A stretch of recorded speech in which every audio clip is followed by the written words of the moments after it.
Assalamualaikum warahmatullahi wabarakatuh. Perkenalkan, saya atas nama Ratri Pramdita dengan NIM 2022331. Pada kesempatan ini saya membuat video dengan tujuan untuk menyelesaikan tugas dari mata kuliah Internet of Things dari kelas B 2023. Pada video ini saya akan mensimulasikan perancangan dan cara kerja rangkaian berbasis microcontroller menggunakan ESP32, sensor DHT22, dan LCD dengan bantuan platform simulasi Walkwi. Tujuan dari simulasi ini adalah untuk memahami bagaimana proses pembacaan data suhu dan kelembapan dari sensor DHT22, kemudian menampilkannya secara real-time pada LCD melalui ESP32 sebagai pengendali utama. Dalam video ini saya akan menjelaskan secara bertahap mulai dari penyusunan rangkaian pada Walkwi, konfigurasi pin yang digunakan, hingga implementasi program untuk mengolah dan menampilkan data sensor. Nah, selanjutnya saya akan mulai dengan penjelasan rangkaian yang akan digunakan. Nah, terlebih dulu kita masuk pada platform Walkwi. Setelah kita punya akunnya, di sini kita mulai dengan Simulation with Walkwi Online. Kita pilih ESP32. Kemudian starter template-nya yang ini, ESP32. Nah, untuk kodenya bisa kita biarkan dulu. Kita akan melakukan rangkaian terhadap alat-alat yang dibutuhkan. Nah, di sini sudah ada ESP32-nya. Untuk menambahkan komponen yang dibutuhkan pada bagian add new part, kita bisa langsung klik apa saja yang kita butuhkan. Di sini saya menggunakan LCD 16x2 I2C. Kemudian kita juga membutuhkan sensor DHT22.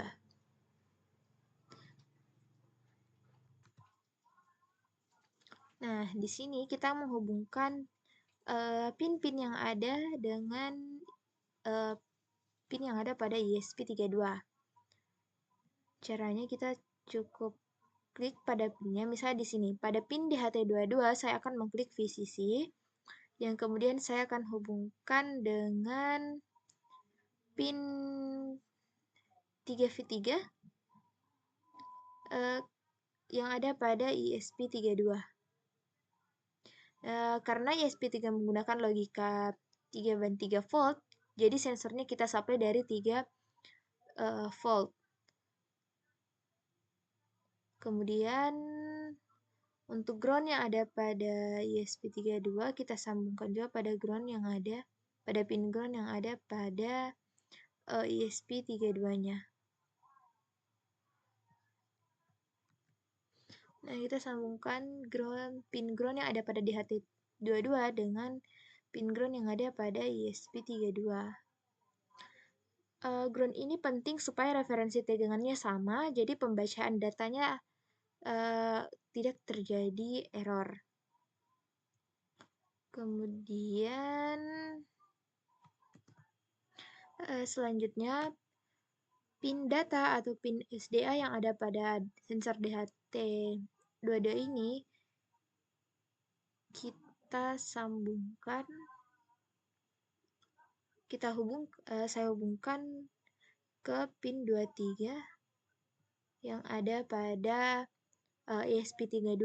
Pin ini dipilih karena merupakan pin digital biasa yang stabil dan tidak digunakan untuk fungsi khusus seperti booting, jadi aman untuk komunikasi dengan sensor. Nah, sekarang saya lanjut ke LCD dengan modul I2C, di mana saya menghubungkan pin ground yang ada pada I2C dengan pin ground yang ada pada ESP32.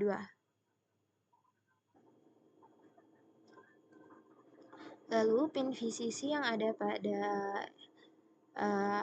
LCD juga kita hubungkan di sini, kita hubungkan dengan kita hubungkan pada pin 5 volt yang ada pada ESP32. Sebagian besar LCD I2C itu bisa pakai 3 3 volt atau 5 volt, tapi di SP biasanya tetap mana saya pakai 5 volt.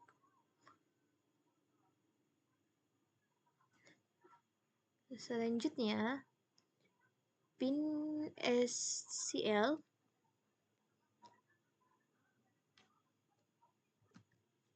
Selanjutnya saya sambungkan pin SDA dan SCL. Untuk pin SCL saya sambungkan ke pin 22 yang ada pada GPO 22 yang ada pada ESP32. Lalu untuk komunikasinya pin SDA-nya saya hubungkan dengan GPO 21 yang ada pada ESP32.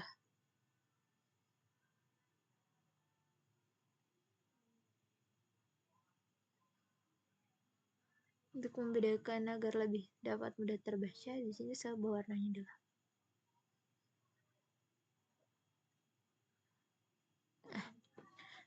GPO 21 dan 22 ini adalah pin default untuk I2C pada ESP32.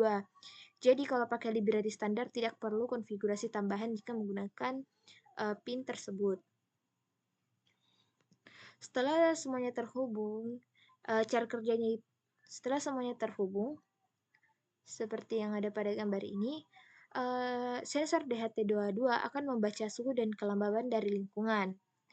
Lalu ESP32 memproses data tersebut dan mengirimnya ke LCD melalui jalur I2C yaitu SDA dan SCL. Terakhir hasil dari pembacaan yang dilakukan kelembapan serta suhu yang dilakukan oleh sensor DHT ini akan tampil pada LCD-nya.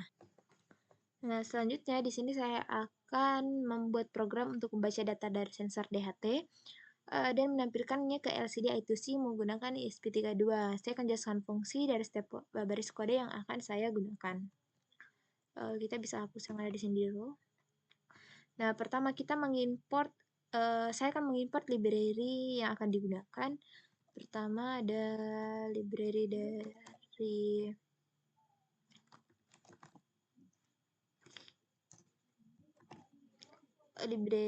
untuk komunikasi I2C, yaitu pakai wire.h.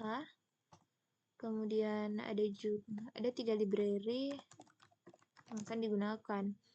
Kemudian library untuk mengatur LCD berbasis itu tanpa perlu mengatur pin secara manualnya itu pakai liquid crystal ini.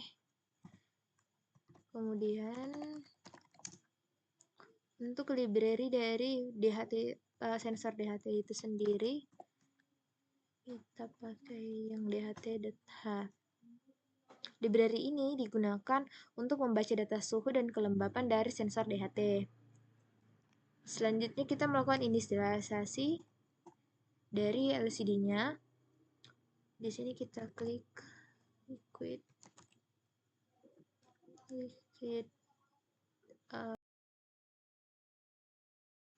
parameternya itu 0x27 adalah alamat I2C-nya, sedangkan terdapat 16 baris dan 2 menunjukkan jumlah kolom dan barisnya. Kemudian saya akan mendefinisikan dari DHT-nya pin 23 karena di sini pin 23 digunakan sebagai jalur dari sensor DHT-nya. Lalu kita definisikan selanjutnya. Kita tentukan tipe sensor yang digunakan agar library bisa membaca dengan format yang sesuai. Lalu kita akan membuat objek sensor DHT dengan pin dan tipe yang sudah didefinisikan. Kita DHT. Lalu selanjutnya itu kita buat method file setup.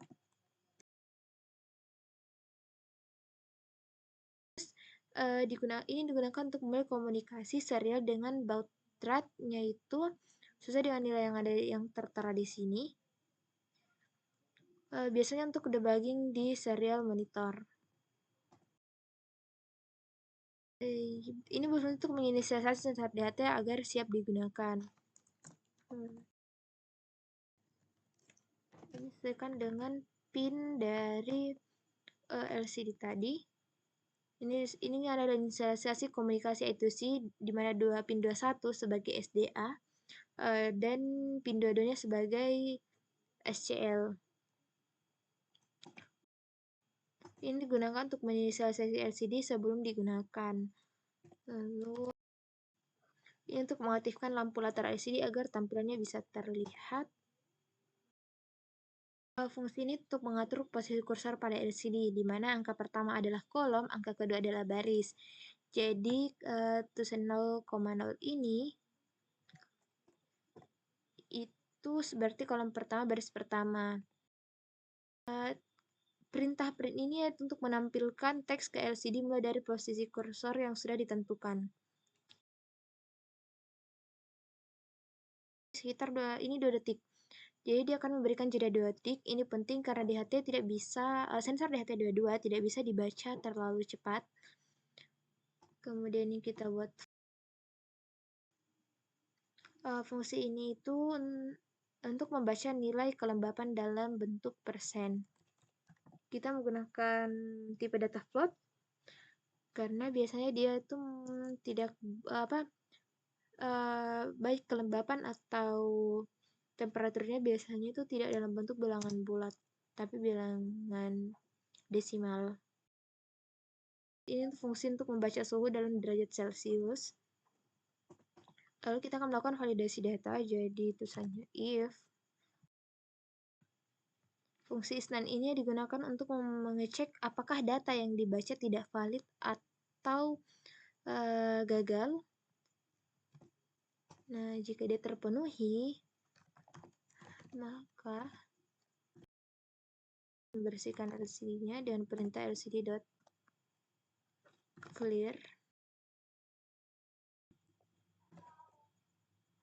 Ini akan menemukan pesan error jika pembacaan gagal. Lalu dia akan kembali ke atas. Lalu kita berikan perintah return, di mana mereka akan menghentikan eksekusi loop saat ini dan kembali ke loop berikutnya. Bagian if ini adalah perintah yang digunakan atau bagian kode apabila terjadi kegagalan dalam pembacaan sensor DHT. Jika dia berhasil, maka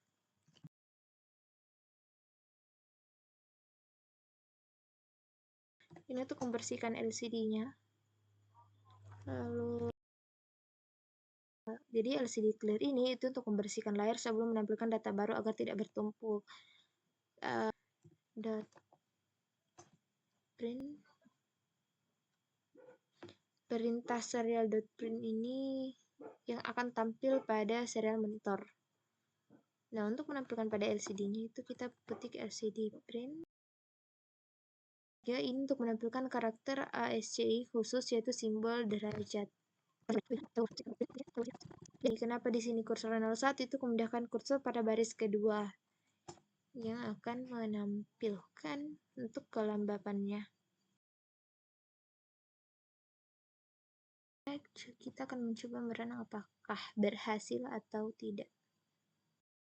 Sebelumnya kita harus menginstal library yang kita import ini. Kita harus lihat di sini karena belum terinstall, dia akan menghasilkan complication terminal error during build karena kita belum menginstal library-nya. Kita bisa klik ini. 41. Oke, kita run ulang. Oke, di sini sudah muncul. Ini dia membaca sensor. Oke. Setiap 2 detik dia akan terjadi perubahan, akan di restart kembali atau melakukan looping ulang. Di sini tandanya bahwa sensornya DHT-nya berhasil dibaca. Nah, jika kita lihat di sini sudah tampil di LCD-nya, jadi sensor DHT ini akan membaca suhu dan kelembapan dari lingkungan. Kemudian data tersebut akan dikirim ke ESP32 melalui PIN data atau PIN 23 tadi. Setelah itu, ESP32 akan memproses data yang dikirim dari sensor dan mengirimnya ke LCD melalui jalur I2C yaitu SDA dan SCL yaitu pada PIN 21 dan 22. Terakhir hasilnya akan ditampilkan pada LCD. Di mana suhu 24 derajat, kemudian kelembapan 40%. Mungkin itu saja yang dapat saya sampaikan. Kurang dan lebihnya mohon dimaafkan. Wassalamualaikum warahmatullahi wabarakatuh.